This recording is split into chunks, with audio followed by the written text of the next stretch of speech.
Assalamualaikum warahmatullahi wabarakatuh. Nama saya Fauzan Derin Firmansyah, kelas 8C absen 12. Saya akan membacakan cerita mengenai kisah Nabi Ayub alaihi salam. Nabi Ayub merupakan salah satu cucu dari Nabi Ishaq alaihi salam. Nabi Ayub terkenal dengan tingkat kesabarannya yang sangat tinggi. Meskipun Nabi Ayub telah menghadapi banyak ujian dari Allah, Nabi Ayub tetap sabar dan taat kepada Allah. Melihat hamba Allah yang sabar seperti Nabi Ayub, iblis merasa dengki. Iblis ingin menggoda Nabi Ayub agar masuk ke golongannya. Iblis kemudian meminta izin kepada Allah untuk menggoda Nabi Ayub. Ujian pertama Nabi Ayub berupa hewan ternak Nabi Ayub yang mati dalam waktu singkat. Bangkai-bangkai hewan ternak Nabi Ayub bergelimpangan di mana-mana. Melihat keadaan Nabi Ayub, iblis merasa senang dan bahagia. Namun iblis kecewa karena usahanya tidak membuahkan hasil. Nabi Ayub tetap masih taat kepada Allah. Iblis kemudian berusaha untuk menghancurkan kebun Nabi Ayub. Pada saat masa panen, kebun Nabi Ayub diserang hama. Iblis berharap agar Nabi Ayub segera meninggalkan Allah.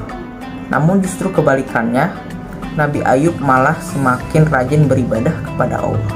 Ujian kedua Nabi Ayub berupa anak-anaknya yang meninggal. Pada saat anak-anak Nabi Ayub tidur lelap, tiba-tiba rumah tempat tinggal mereka diguncang gempa yang sangat dahsyat, menyebabkan mereka meninggal. Nabi Ayub dan istrinya sangat terkejut melihat pemandangan itu.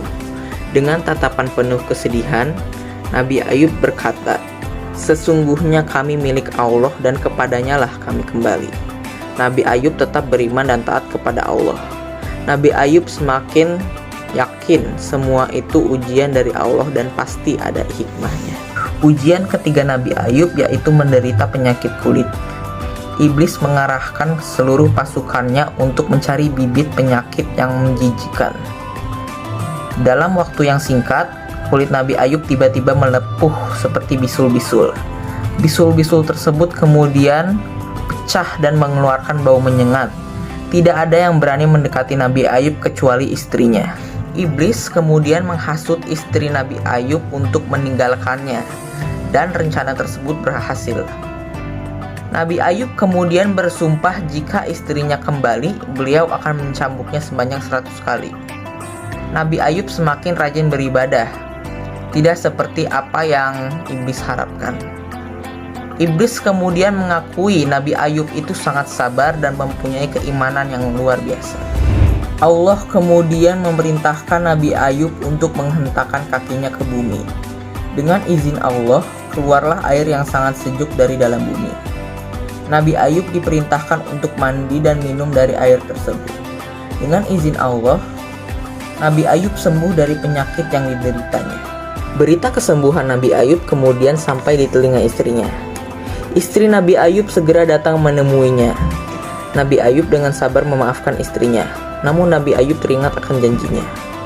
Nabi Ayub kemudian mengambil seikat rumput dan mencambuknya dengan pukulan yang tidak menyakitkan.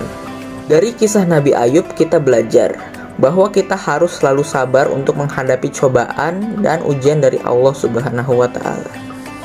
Sekian cerita kisah Nabi Ayub dari saya. Terima kasih. Wassalamualaikum warahmatullahi wabarakatuh.